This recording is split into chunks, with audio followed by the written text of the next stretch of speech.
Willie, you're the president and CEO of I2 for several years. Prior to I2, you were the president and CEO of Stewart Inc. for more than 20 years. Based on your experience, what are the most challenging issues you found in evaluating companies?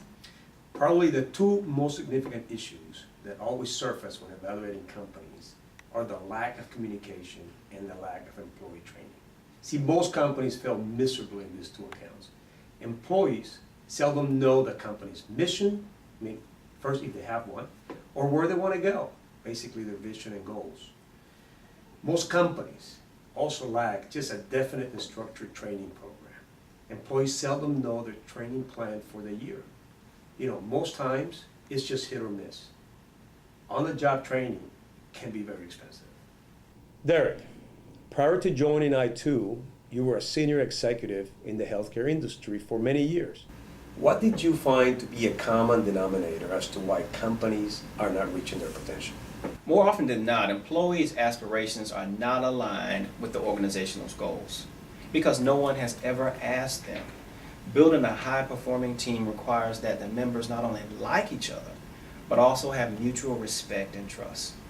This is accomplished by creating clarity for every team member's expectations and holding them accountable for the execution and the follow-through on those agreed-upon expectations.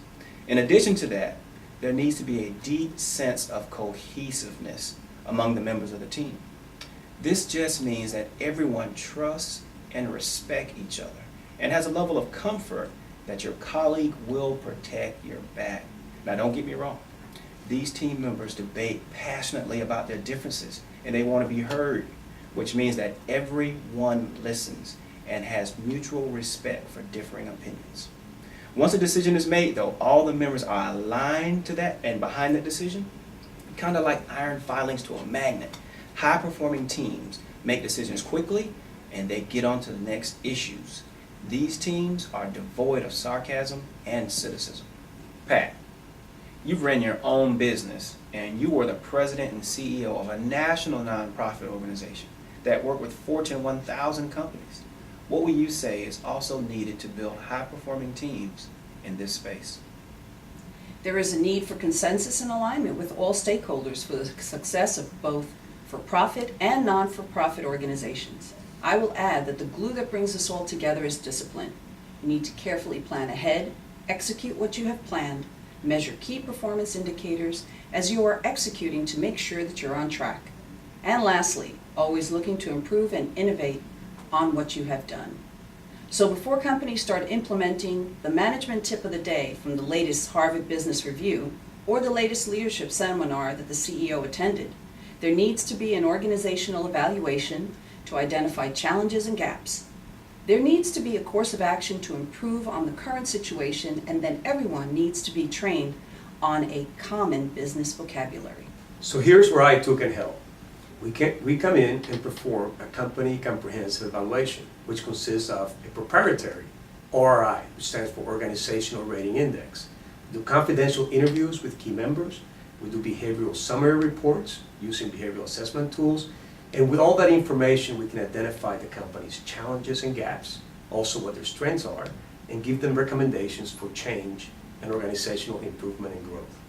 In fact, we have demonstrated that the score of the Organizational Rating Index usually improves 20 to 25% within a year. This cutting-edge platform requires that all managers be trained on how to manage and understand people, how to motivate them and make them part of a high-performing team, basically empowering them and helping them to reach their potential and their business goals as well as their aspirations.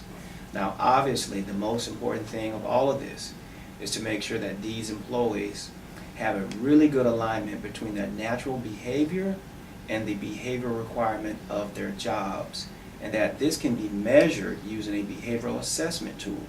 But the major idea here is that we have people who are extremely happy with their job and their career future.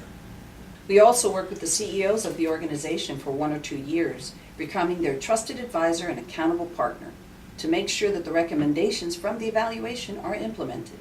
It is said that it's lonely at the top, and most CEOs do not have someone to turn to for an objective or honest advice. Most everybody that reports to them has a personal interest on how the new idea or strategy will affect them. We also assist them in their strategic planning as well as evaluating their business intelligence. Basically making sure that all key performance indicators are being addressed, whether it's quality using Six Sigma and Lean principles, safety programs to reduce their EMR, basically their mod rate, helping them develop their branding and differentiation in the market, helping with financial forecasting, project management, and business development and marketing. So to recap, we evaluate a company's human and business capital. We issue recommendations to the senior management team. We train their employees on people and operational management principles so that they can speak the same business vocabulary. And we work with the CEO and the senior team as their trusted advisor and accountability partner so that these recommendations are implemented as well as to help and guide their organization to the next level. And lastly, when companies become more efficient and everyone is fully engaged, it leads to a better quality of life for everyone, as we are adamant about our clients living a full life and a balanced life.